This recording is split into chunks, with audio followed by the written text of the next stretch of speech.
All right, awesome humans. I'm so excited for this week's episode because we get to talk about a topic that is very, very dear and close to my heart. We're going to talk about emotional fitness and what that is and how we can practice it and why it's important. And you have a real treat because you're not going to hear me talk about it, which is what many of you are used to. I have a very, very special guest with me today who is an absolute brilliant expert on this topic. Her name is Ann Holt. And she's a clinical psychologist. She's a keynote speaker. She has worked with some of the leading entrepreneurs and companies. And she has a new book coming out that we're going to, or actually, no, it's a book that's already out. I started getting it when it was before it came out. It's called Flex Your Feelings. It's available now. We're going to talk about that. Emily, welcome to Reinventability.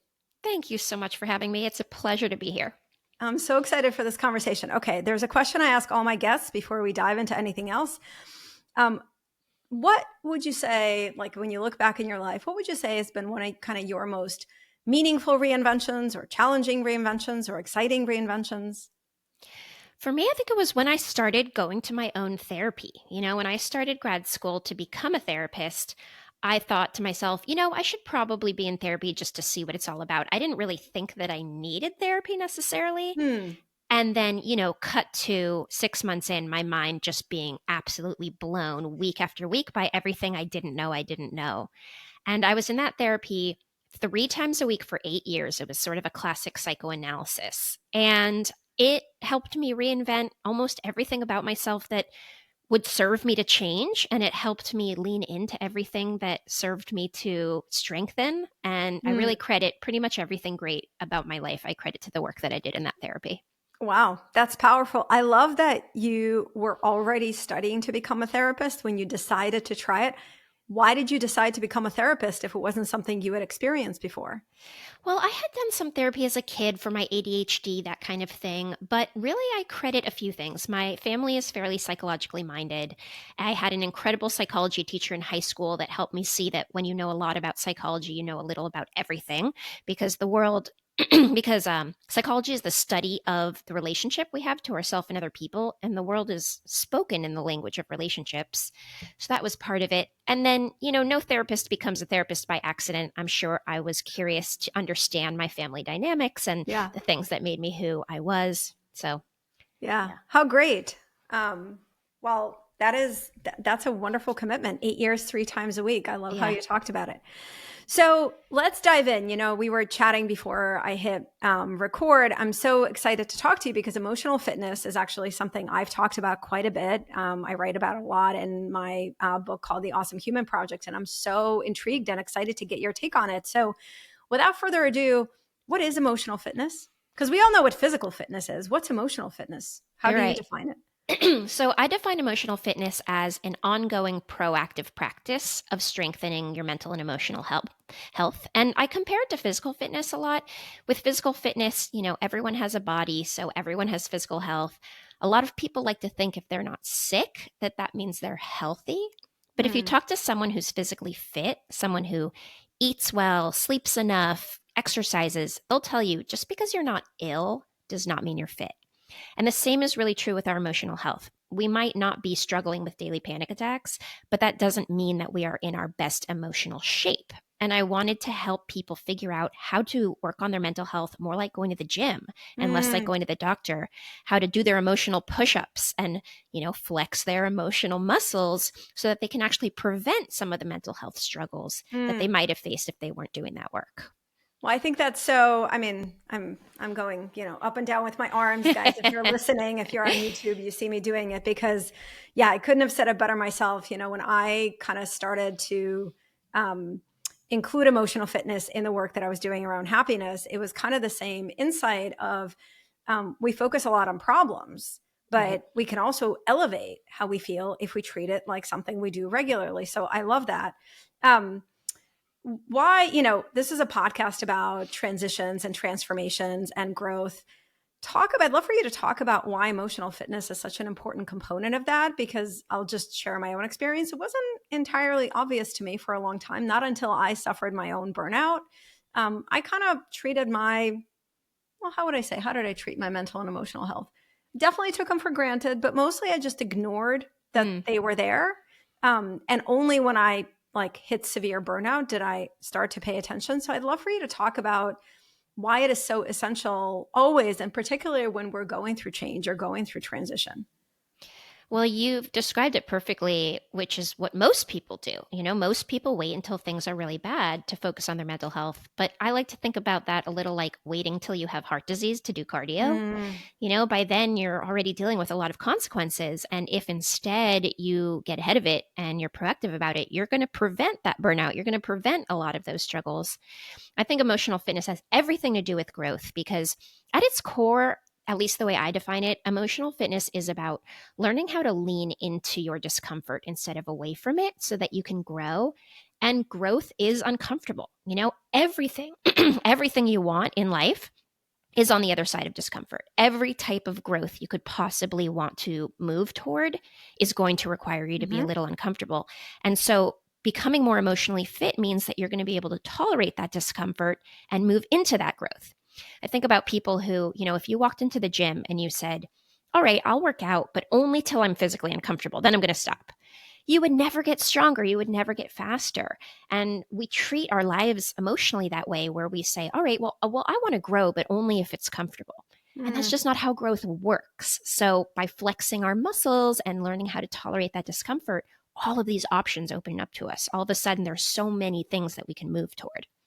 I love the way you talk about it. I'll share with you my definition of Yeah, emotional yes, fitness that I please. wrote about in the book. And I really talked about it from the perspective, and I see it as your mental and emotional ability to handle challenges with less struggle. Mm, Right? Because challenges are challenges, right? Like you talk about, if we want to do anything in life, like if you're up to anything in life, then you're a human being doing new and uncomfortable things. You're going to face challenges. But when we improve our emotional and mental health, we have less struggle, right? We can actually lead ourselves through them.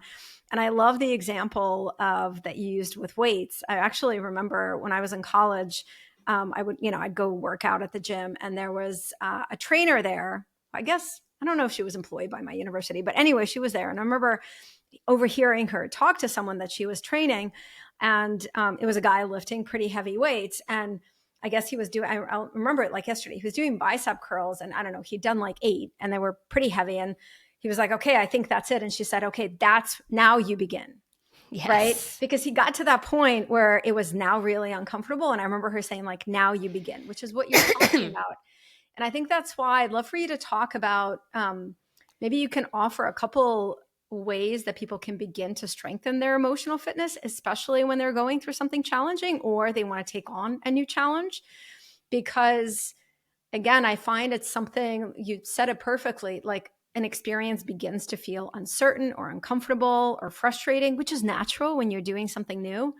And then kind of the natural instinct is to back away. So, what are some practices we can immediately use to help us move forward? So I talk a lot about the idea of emotional push-ups. And I say it that way because if you think about what a physical push-up is, it's this little physical exertion that's kind of uncomfortable. And if you only do one, you're probably not going to get stronger. But if you do them often, not only will you be able to do more push-ups over time, but you'll be able to do more of other things like carry your groceries, pick up your kid, things like that. And you'll also prevent more disease down the line because your body will be stronger. So, an emotional push up is similar. It's anything that makes you a little uncomfortable, but that if you work on that, you will get stronger in all kinds of ways. And what's interesting for me around emotional fitness is it's not a one size fits all prescription. What Mm. makes me a little uncomfortable might make someone else very uncomfortable, or vice versa. And so, what I suggest for people who want to start this journey is sit down and make a list of what are the things that seem to make you a little more uncomfortable than they make other people.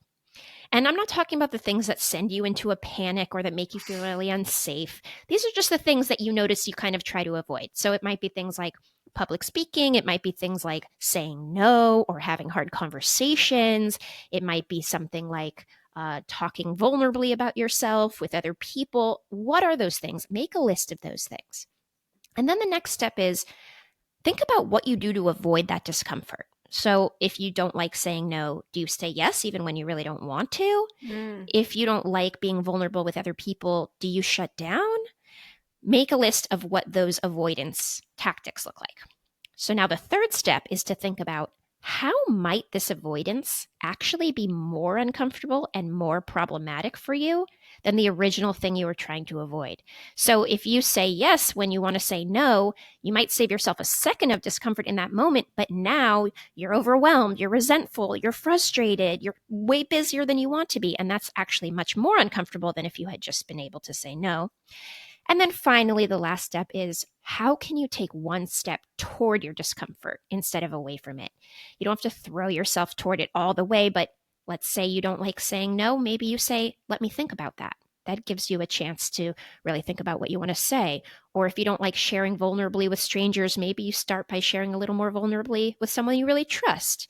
So it's about taking little steps toward our discomfort, and you will actually build a muscle for it such that it gets less intolerable over time.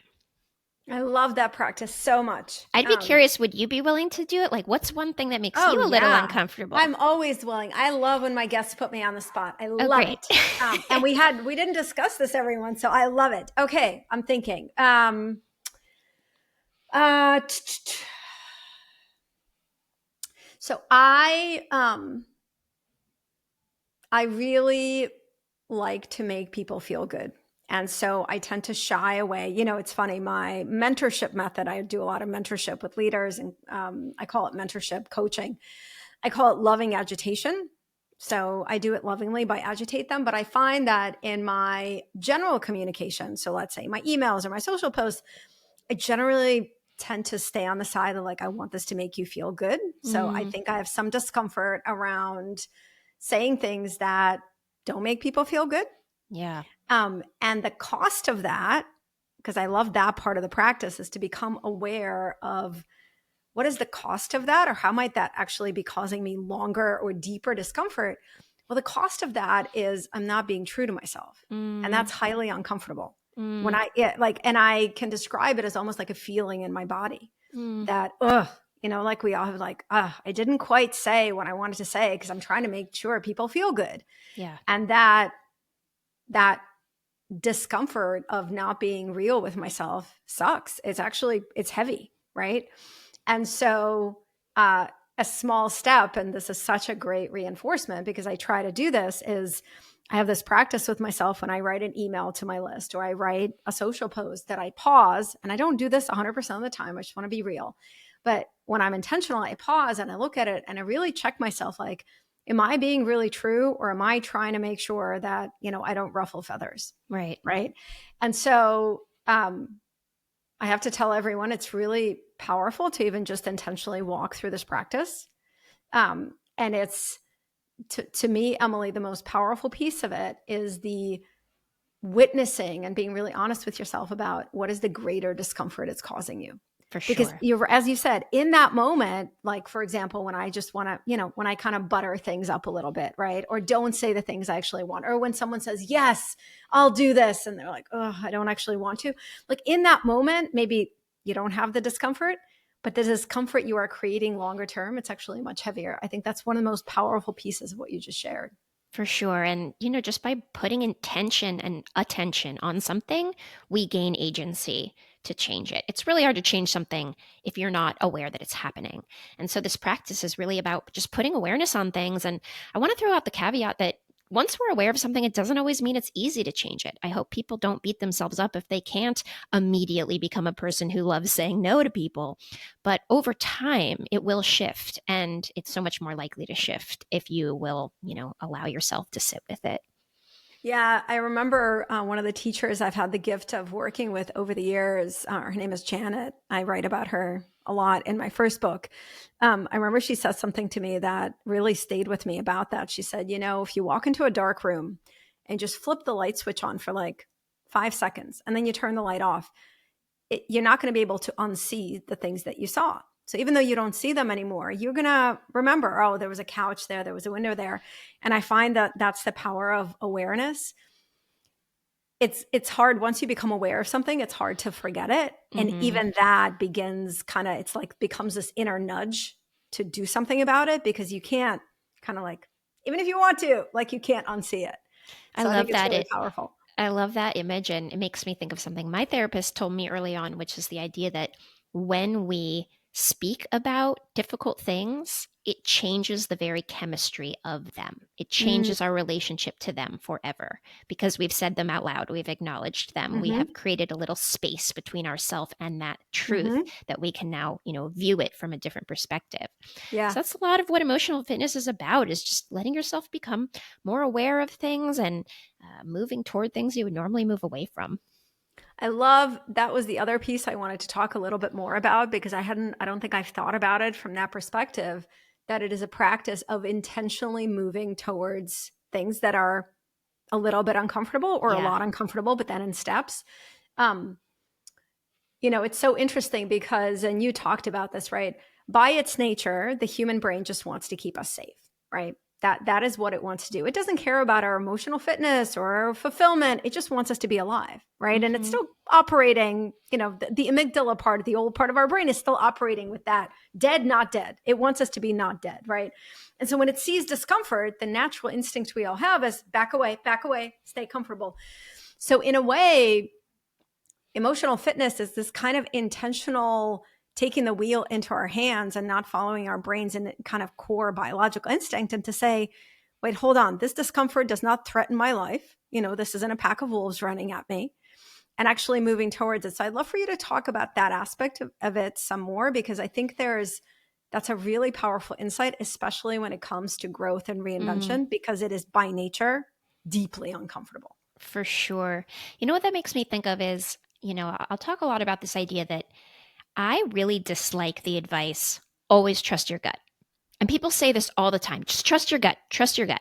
But what people don't understand is that our gut instinct is there to keep us safe, like you said. Yes. And that gut instinct is often formed around trauma instead of truth.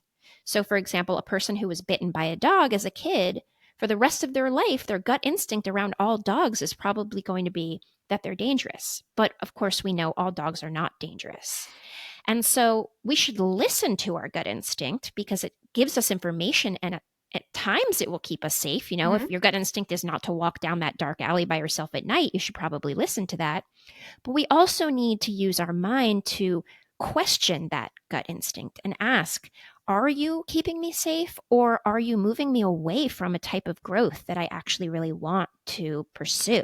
Mm-hmm. And so that, again, that's a lot of what emotional fitness is. It's questioning all of the truths, or supposed truths that Mm-hmm. we have formed our life around, all of the ways that we have been hurt in the past and are now trying to avoid that hurt. It's a chance to step back and say, okay, but actually, how many of these protective mechanisms are keeping me from becoming the person I want to be, and how can I take small brave steps toward those things instead? Yeah. Yeah, that's such an important point, Emily. I was mentioning to you before we were chatting. This past weekend, I did held a retreat, the Art of Reinvention retreat, at my studio in Boston, where we combined creative expression with some of this work around breaking through our limiting beliefs and really like stepping into a more authentic version of ourselves. And one of the most impactful exercises that we did was I asked the women to take a piece of paper and divide it into two parts. And on one part, I said, paint or draw how you feel when you are following this limiting belief. I had them choose one. And on the other side, paint or draw what would be possible if you didn't have it.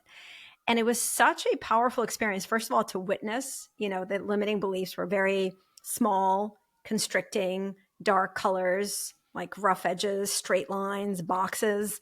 And the what's possible was much more open, colorful. But one of the key insights, just connected to what you're saying, is that when they were sharing what they kind of were creating, so many of the women talked about exactly what you're talking about. As they said, I realize that this is something that is seemingly keeping me safe, but actually now that I draw it, I realize it's actually not keeping me safe. It is keeping me small. Hmm.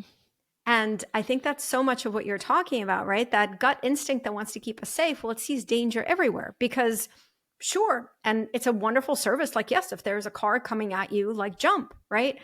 But like one of the women talked about, she, to your point, I'd love your take on this. She was a pretty serious car accident in her 20s and stopped driving for a while. and then kind of picked it up again, but then has not really driven in about 10 years. Her husband drives. And she said, I realized that this belief, like that driving is unsafe, it's not keeping me safe. It's keeping me from being able to go to the beach when I feel like it. Because we live in Boston, there's no train you can take to the beach. Or it's keeping me from just like going to visit a friend because I have to figure out the train schedule. And I think it's exactly what you're talking about, where like she had trauma, of course, an accident, but that belief that driving is unsafe is now actually not keeping her safe. Right. It's complicated. And, driving does have risk. So that's the other thing to acknowledge here is, we cannot live fulfilling lives if we're not willing to take some risk. And risk is scary. And so that's, the negotiation we're all doing all the time.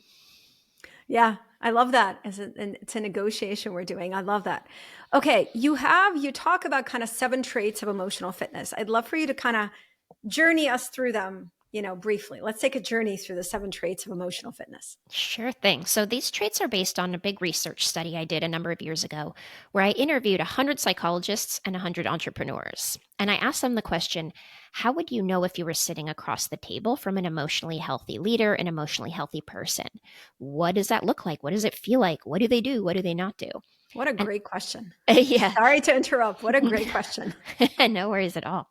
And out of this research came what I call the 7 traits of emotional fitness. These are the 7 things that emotionally healthy people are working on all the time. So I'll go over the 7, and they're in an intentional order because they do all build on each other somewhat. Mm-hmm.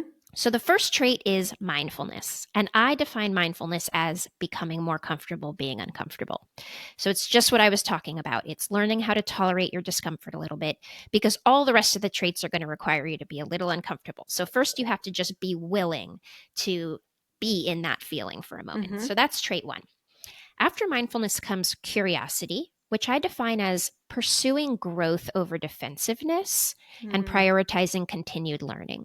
So curiosity means that, when you're faced with difficult information about yourself, instead of getting defensive, you ask questions, you lean into it. You want Mm-hmm. to grow more than you want to avoid the discomfort of tough feedback.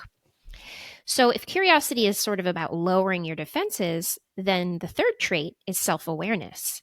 And self-awareness is really about letting yourself see what's on the other side of those defenses. It's about understanding your strengths, your struggles, your triggers, your biases.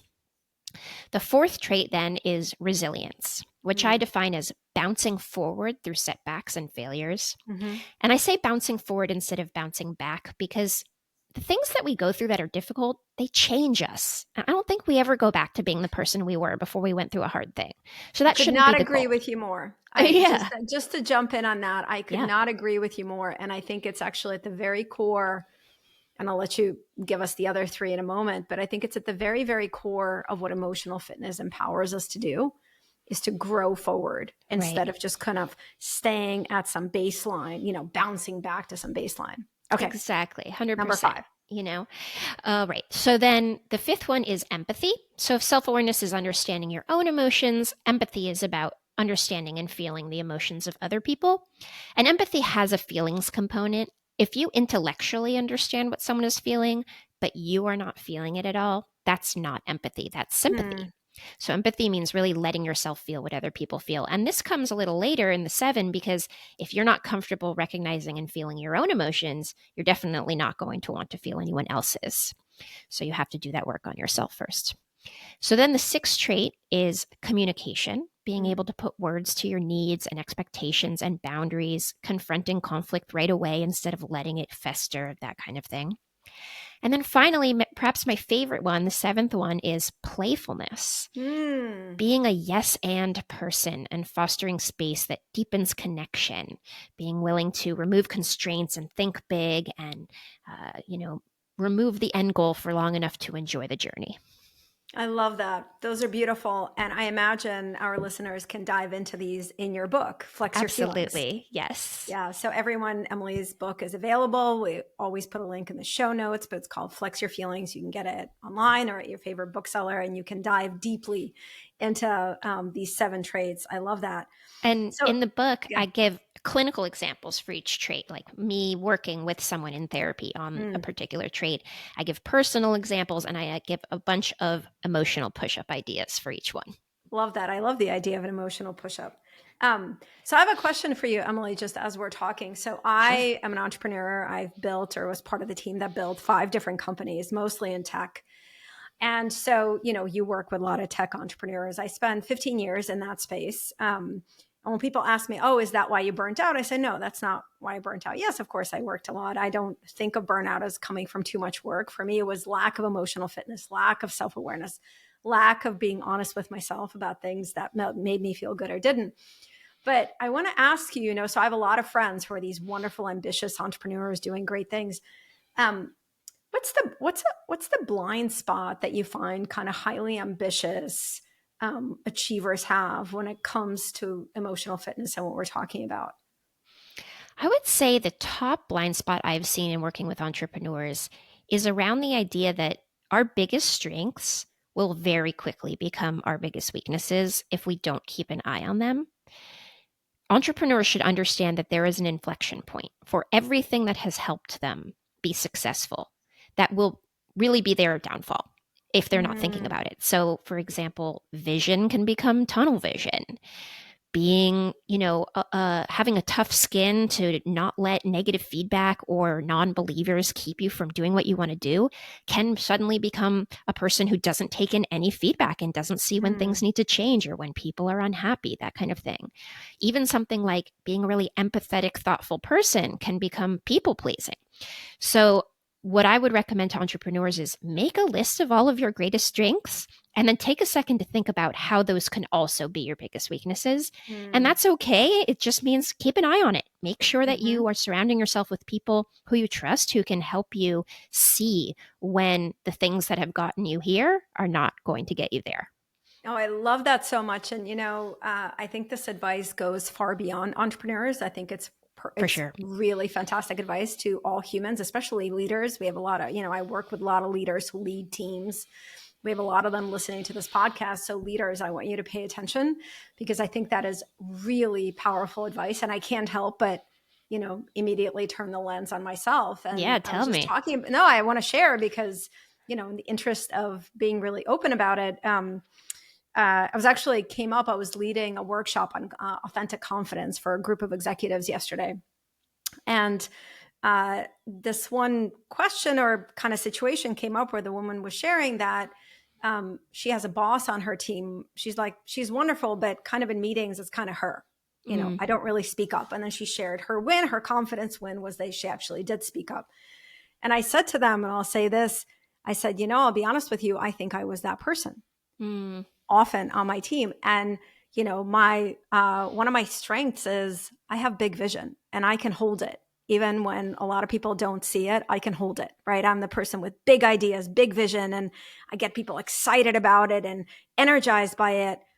And the flip side of that is I can express it so strongly that it doesn't make other people around me feel like they are welcome to give input mm. because I seem to be so committed to this vision. And so that's actually like that would be my example. And I think it's such a powerful exercise for leaders. I love what you offered to write down these strengths and actually think about what's the flip side that might be showing up. For sure. And, even you just saying that out loud means that you're going to keep an eye on it in a different Yeah. way. When you're expressing your vision to everyone, you might at the end say, but listen, I also want to hear what you think. Please do not hesitate, right? Just by Yeah. saying that, Yeah. you've completely changed how people relate to this thing. And so that's why self awareness is so important. You have to see it, and then you have to move toward it. It is a forever practice. Yeah. Yeah. No, it's really powerful. And it is something that, after I'd burnt out, when I began to practice these skills you were talking about, including self awareness, that I realized this. And I have a rule for myself whenever I'm talking to a group of people, maybe it's my speaking team or my social team or whatever. And even in these mentorship groups that I lead, if I always at some point, beginning, middle, end, tell people like, look, I may sound really confident about this and I have this vision, but I want your input. I would love for you to change my Mm, mind. And my mind is actually very easily changed if someone, presents another great argument. And as you just said, as soon as I say that, it's just like takes that elephant Right. out of the room. Everyone's like, oh yeah, actually, well, I wanted to bring this up because and I'm like, great. Right. And I think that's the other piece of it, is to also be willing to then be open to what comes. Right. So then Yeah. when people offer different things, for me not to go, no, no, no, no, it's, my vision or not, Yes. it's actually being open to that. That's what curiosity is all about. You've Yeah. described it perfectly. But to sum up this concept, the way that I say it is examined strengths become superpowers. Unexamined strengths become weaknesses. So just put your attention on things. If people carved out just a little bit of time every day to think about how they're showing up in the world, they will see profound change.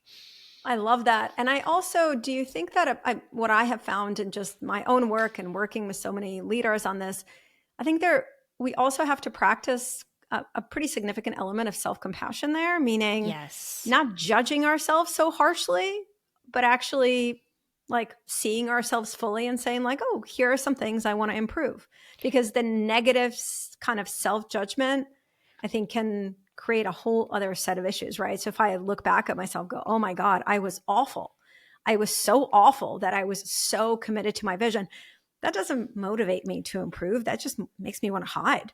Right. It will never work to hate yourself into a better version of who you are. People don't change through feeling unloved.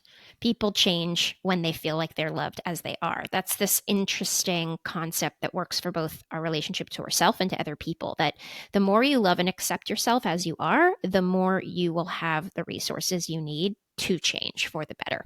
So, self compassion is such an important first step. And I think it might be one of the most powerful tools I've gotten from being a therapist. Is I really believe in every cell of my being that we're all doing our best and that we all are the way we are for important reasons. And expecting ourselves to change without honoring why we are this way in the first place is not kind to that younger version of us that was doing the best we could with the resources that we had. So, yeah, self compassion is one of the most powerful tools for change that we can have.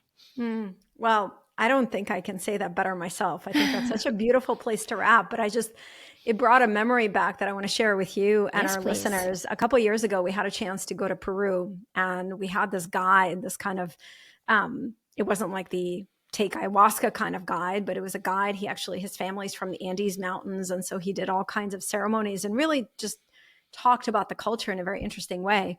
And he and I got talking about the work we do, because he had this joke like, you and I do the same work. I just, do it with feathers. Um, but we were talking about self-criticism, and he said, one of the core kind of ideas, and he said it in a beautiful kind of ancient language, but one of the core ideas is, instead of looking in the mirror and saying, why am I the way I am? Look in the mirror and with love say, this is how I am. Who do I want to become? And I just found that really, really beautiful. Because I do think um, I wonder, maybe the last question I'll ask you, I wonder if you encounter this a lot with people. I feel like we, in a way, have a culture where like it's good to criticize yourself. Mm. It's like self-deprecating criticism. And just like you said, I have a lot of people tell me that I think self-criticism helps me improve. So I'd love for you to just talk about that a little bit. That'll be my last question to you: is what do you do if you find yourself to be a really self-critical person? How can you move through that? I would venture a guess that the people who believe that self-criticism is what helps them improve are people who got a lot of criticism when they were young. Yeah. And so they believe that that is the mechanism of change that they need to perpetuate. And my experience is that when people learn to love themselves into a better version instead, that they are often having their mind blown by how much more effective that actually is. I mean, there's research that shows that punishment is not actually an effective tool for change in a sustainable, ongoing way. So, I like the question, why am I the way I am? Because we've built our life on the blueprint of our Hmm. younger years. But I'm with you that it's also important to ask, where do I want to go? And to Mhm. accept how we've gotten on this path, and to know that it's never too late to Hmm. move toward the version of yourself that you want to be. I love that. That's beautifully said. Emily, thank you so much. Everyone, Emily's book is called Flex Your Feelings. Grab a copy wherever you get your books. You can dive into the 7 traits of emotional fitness and a lot of the beautiful practices that Emily has shared in a lot more depth. Emily, thank you for not just your wisdom and insights, but just I just feel such genuine care from you Mm. for this work and doing what you're doing. So I'm so grateful for that. And thank you for sharing them with me and our listeners in such a deeply human and empathetic way. Oh, the feeling is so mutual. Thank you for all the incredible work you're doing as well. We need as many people out there helping people flex their feels and break an emotional sweat as possible. So I'm grateful to be on the same team doing that. And thank you for having me. No, lovely. It was absolutely lovely. And yes, that spirit is exactly that. We're all on the same team because it's never going to get a lot easier to be human. There's Yeah. always going to be change and uncertainty. So, as you say, we all need to be doing a lot more emotional push ups. Thank you, Emily. Thank you, everyone. As always, I'm so grateful to be in your ear or on your screen. And thank you for sharing some of your time and your attention and your openness with me. That's all we have today. I will be in your ear or on your screen next week with our next episode. Have an awesome rest of your week, awesome humans.